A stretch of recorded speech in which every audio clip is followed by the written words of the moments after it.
విశేషాల సమాహారం Durga cable news కు స్వాగతం. జిల్లాలో అన్నదాతలను ఆదుకోవాలని కోరుతూ రైతులు ఆత్మీయ సమ్మేళన ర్యాలీ నిర్వహించారు. కలెక్టర్ కార్యాలయం ముట్టడించి ఆందోళనకు దిగారు. రైతు భవన్ ఏర్పాటు చేయాలంటూ అధికారులకు వినతి పత్రం అందజేశారు. కార్యక్రమంలో రైతు సంక్షేమ సేవా సమితి నాయకులు కూతురు సత్యం రెడ్డి, కల్లపల్లి తిరుపతి, పడిగ పెద్దన్న, జనగం దేవరాజ్, ఎగమగండి ఎల్లారెడ్డి, వివిధ మండలాల రైతులు పాల్గొన్నారు.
మట్టినే నమ్ముకొని మన్నాయిపోతుండు, మాయమైపోతున్నాడమ్మా రైతల్లవాడు, గాయమైపోతున్నదమ్మా రైతల్ల బ్రతుకు, జోడెట్టను గట్టి జోరు నాగలిదుల్ని.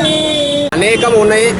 ఎంత చెప్పినా కూడా పొడవకుండా చాలా విపరీతమైన సమస్యలతోటి రైతులు ఆకలి చావులు విపరీతమైన ఇబ్బందులు ఉన్నారు.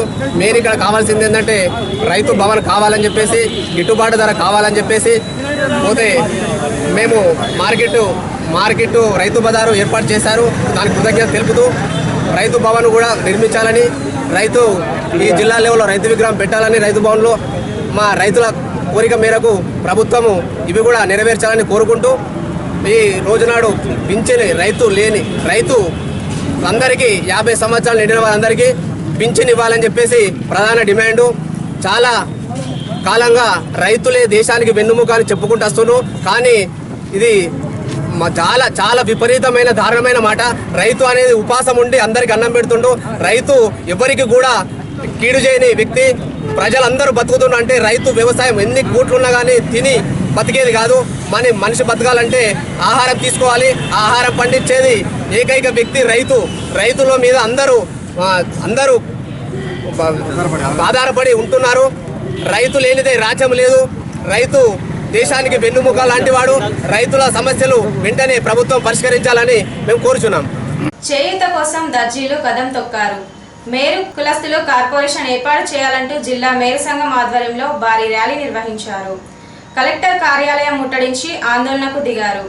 కార్యక్రమంలో జిల్లా మేరు సంఘం నాయకులు హక్కు రామచంద్రం, తెమ్మరవేణి నర్సయ్య, గట్ల మీనయ్య, జిల్లాలో మండలాల మేరు సంఘాల నాయకులు, మేరు కులస్తులు పాల్గొన్నారు.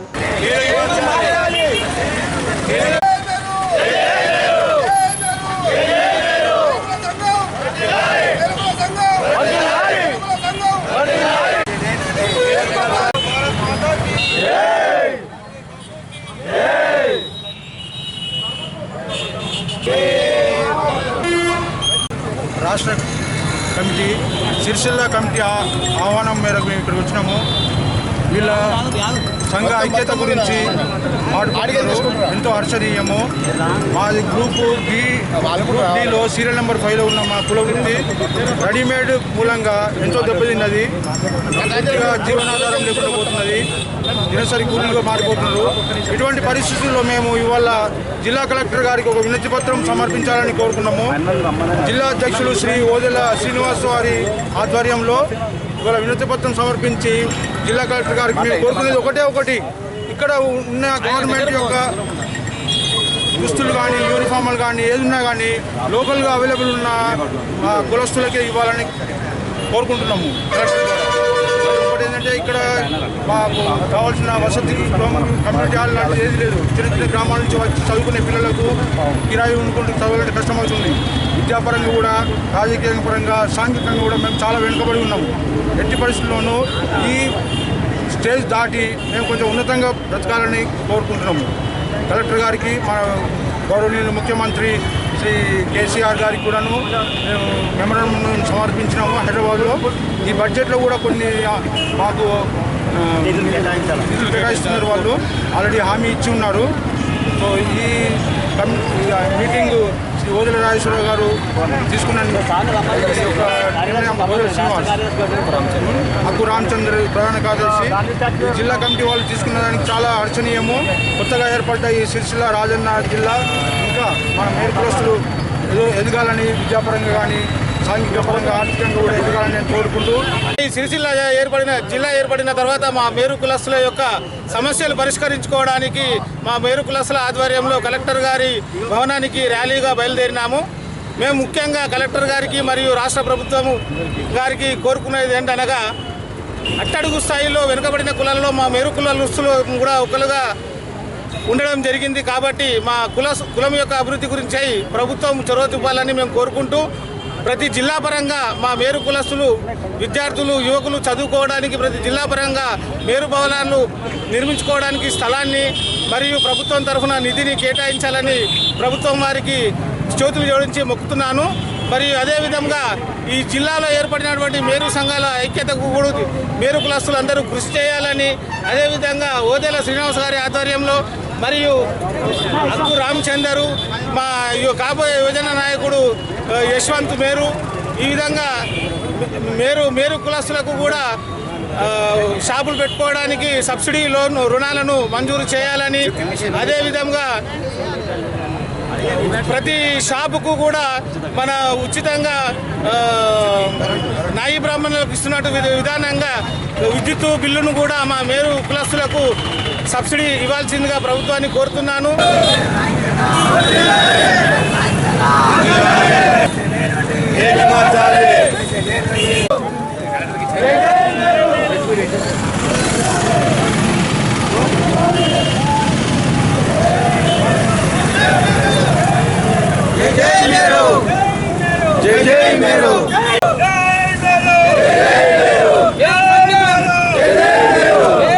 మరమగ్గాల కార్మికులకు 8 గంటల పని విధానాన్ని అమలు చేయాలని వైఎస్ఆర్సీపీ జిల్లా అధ్యక్షులు చొక్కల రాము అన్నారు.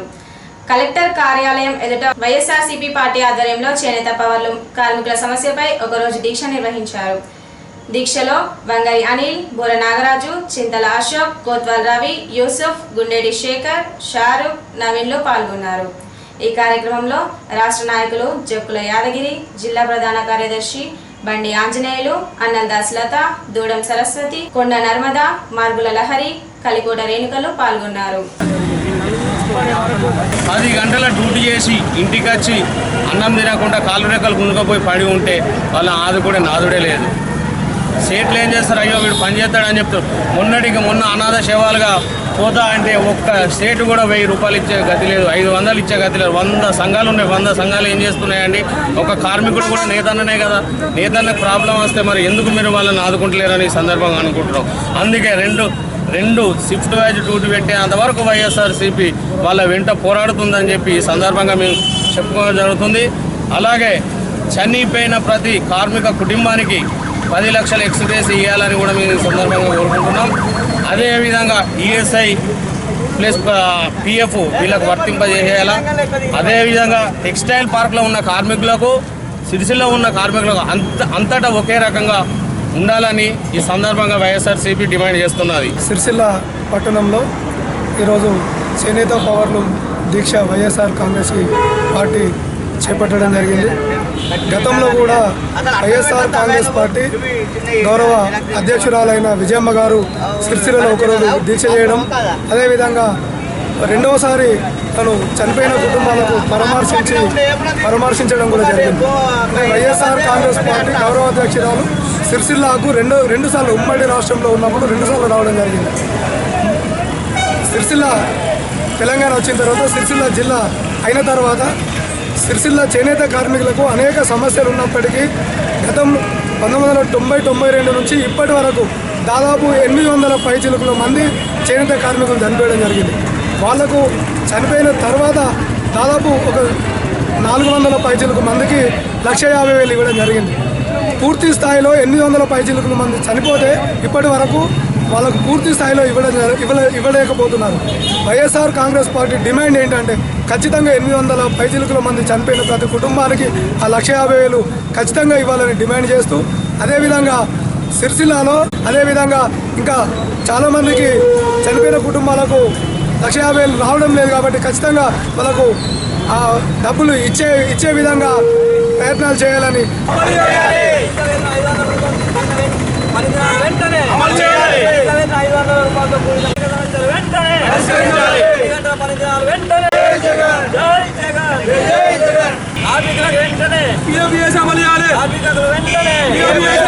జిల్లా ప్రధాన ఆసుపత్రిని రాష్ట్ర వైద్య శాఖ కమిషనర్ కరుణ ఆకస్మికంగా తనిఖీ చేశారు. ఆసుపత్రిలోని అన్ని విభాగాలను పరిశీలించారు. అనంతరం ఆసుపత్రిలో వైద్యులతో ప్రత్యేక సమావేశం నిర్వహించారు. ఈ కార్యక్రమంలో జిల్లా collector Krishna Bhaskar, joint collector Yasmin Basha, DRO Shyam Prasad Lal, DMNHO Ramesh, superintendent Tirupati తదితరులు పాల్గొన్నారు.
పట్టణ సుందరీకరణలో భాగంగా హోర్డింగ్ల తొలగింపు ఉద్రిక్తంగా మారింది. సమాచారం ఇవ్వకుండానే హోర్డింగ్లను తొలగించడం పట్ల యజమానులు అధికారులతో వాగ్వివాదానికి దిగారు. మున్సిపల్ కమిషనర్ సుమన్ రావు, ప్రత్యేక అధికారి శ్రీధర్ల ఆధ్వర్యంలో పాత బస్టాండ్లో హోర్డింగ్లను తొలగించడం కార్యక్రమం నిర్వహించారు. తొలగింపు కార్యక్రమంలో మున్సిపల్ అధికారులు శ్రీనివాస్, సిబ్బంది పాల్గొన్నారు.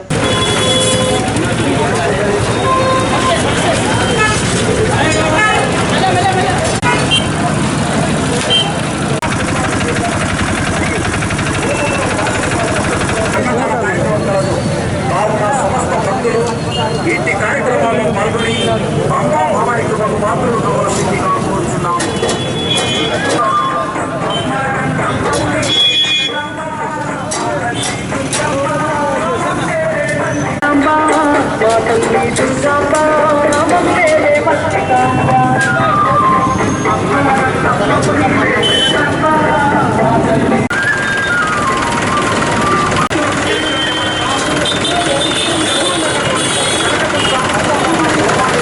పట్టణంలో ఏవైతే అనాథరైజ్డ్గా రోడ్డు అడ్డంగా ఈ అడ్వర్టైజ్మెంట్ సంబంధించి హోర్డింగ్స్ పెట్టారో వాటిని రిమూవ్ చేయడం జరుగుతుంది.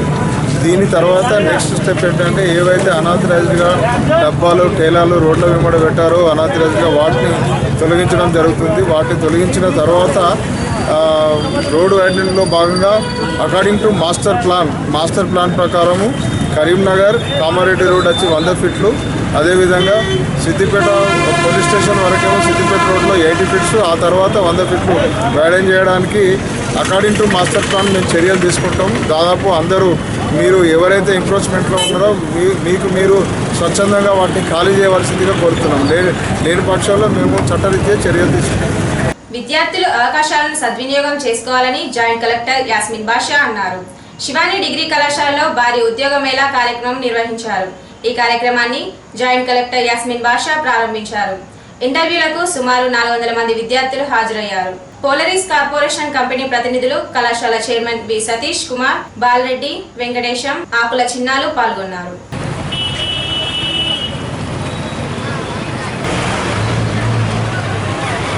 Honorable Minister Garu, and see that many more organizations which are based at Hyderabad or anywhere in India should come forward and see that more and more people from our district are selected into these organizations and their life is settled. So I wish all of you all the best and hopeful that all of you will be successful. And even if you are not, please do not lose hope and heart, and please keep going in life. Thank you.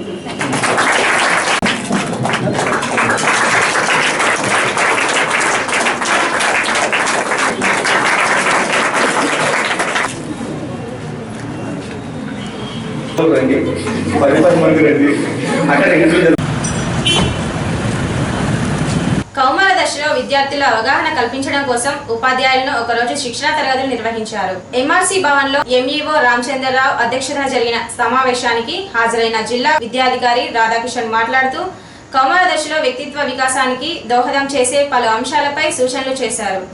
ఈ కార్యక్రమంలో సిరిసిల్ల, ముస్తాబాద్ మండలాలకు చెందిన biology ఉపాధ్యాయులు పాల్గొన్నారు. Adolescence అనే దానికి WHO and UNICEF ఇచ్చినటువంటి నిర్వచనం 10 నుంచి 19 సంవత్సరాల మధ్య ఉన్నటువంటి పిల్లలు, అంటే టీనేజ్కి కొంత ముందు నుంచి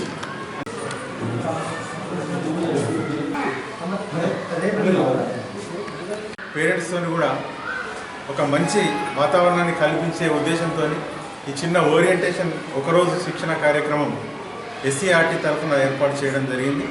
మరి ఇందులో ఈరోజు సిరిసిల్ల, ఎర్స్ట్వైల్ మండల్ సిరిసిల్ల, ముస్తాబాద్, గంభీరావుపేట్ 3 మండలాలకు చెందినటువంటి ఎక్స్క్లూజివ్లీ బయోసైన్స్ టీచర్స్ ఇందులో పాల్గొంటూ ఉన్నారు. ముఖ్యంగా బయోసైన్స్ టీచర్స్నే ఎందుకు ఇందులో చేర్చడం జరిగిందంటే, మీకు అందరికీ తెలుసు, కొంత బయోసైన్స్లో మీరు శారీరకమైనటువంటి ఎదుగుదలకు సంబంధించినటువంటి విషయాలు కూడా చర్చలోకి వస్తాయి. కాబట్టి పిల్లలతోని ఓపెన్గా మీరైతేనే మాట్లాడతారు. కాబట్టి మీ ద్వారానే పిల్లలు సెన్సిటైజ్ అయ్యేటువంటి అవకాశం ఉంటుంది. కాబట్టి ప్రత్యేకించి మిమ్మల్ని పిలవడం జరిగింది. మరి ఈ కార్యక్రమంకి సంబంధించి కోర్సు డైరెక్టర్గా నేను వ్యవహరిస్తా ఉన్నాను. దీనికి డిఓ గారి పూర్తిగా వారి యొక్క ఆధ్వర్యంలో నిర్వహిస్తున్నటువంటి కార్యక్రమం. అడాలసెన్స్, ఇందాక సార్ చెప్పారు అడాలసెన్స్ అంటే ఎవరని చెప్పేసి. మన సెకండరీ పాఠశాలలో చదివే పిల్లలందరూ కూడా అడాలసెన్స్ కిందనే వాళ్ళని తీసుకోవచ్చు. కాబట్టి మన సెకండరీ స్థాయిలో ఉండే పిల్లలు, ముఖ్యంగా 8th, 9th, 10th ఈ తరగతులలో ఉండే పిల్లలకి మనం టీచ్ చేస్తుంటాం. అయితే ఈ అడాలసెంట్ స్టేజ్ అనేది మనకు వివిధ ఎలిజబెత్ హర్లాకు మొత్తం 10 రకాలైనటువంటి స్టేజెస్ ఉంటాయని చెప్పాడు మనిషి జీవితంలో. శైశవ దశ మొదలుకొని వృద్ధాప్యం వరకు వివిధ దశలు ఉంటాయని మనం సైకాలజీలో చదువుకున్నాం. అందులో అత్యంత కీలకమైనటువంటి దశ, అత్యంత ఒడిదుడుకులతో ఉన్నటువంటి దశ ఏదంటే అడాలసెంట్ దశ. Adolescent is a period of stress, storm and strife. ఒత్తిడులు, కలతలు, జగడాలతో కూడుకున్నటువంటి దశనే అడాలసెంట్ దశ. ఐకేపీ వివోఏలు చేస్తున్న దీక్షలు 9వ రోజుకు చేరుకున్నాయి. ప్రభుత్వం తీరుపై ఆగ్రహం వ్యక్తం చేసిన వివోఏలు మోకాళ్లపై నిరసన తెలిపారు. ఇప్పటికైనా ప్రభుత్వం తమను సెల్ఫ్ ఉద్యోగులుగా గుర్తించి గౌరవ వేతనం ఇవ్వాలని డిమాండ్ చేశారు. ఈ నిరసనలో పలువురు ఐకేపీ వివోఏలు పాల్గొన్నారు.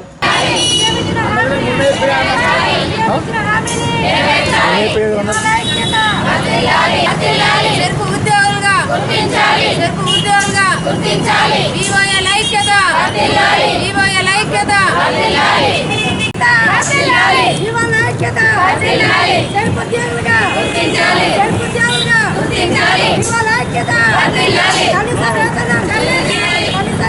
రోజు అవుతుంది నిరసన తెలపబట్టి మేము 9వ రోజు అవుతుంది కానీ కేటీఆర్ గారికి మా మీద ఎలాంటి దయ అనేది లేదు. తన అక్కయ్యలను తన సొంత ఇంటి లెక్క అనుకొని మాకు కూడా వేతనాన్ని కల్పించాలని అందరం కలిసి కోరుకుంటున్నాం. ఈ వార్తలు ఇంతటితో సమాప్తం. నమస్కారం.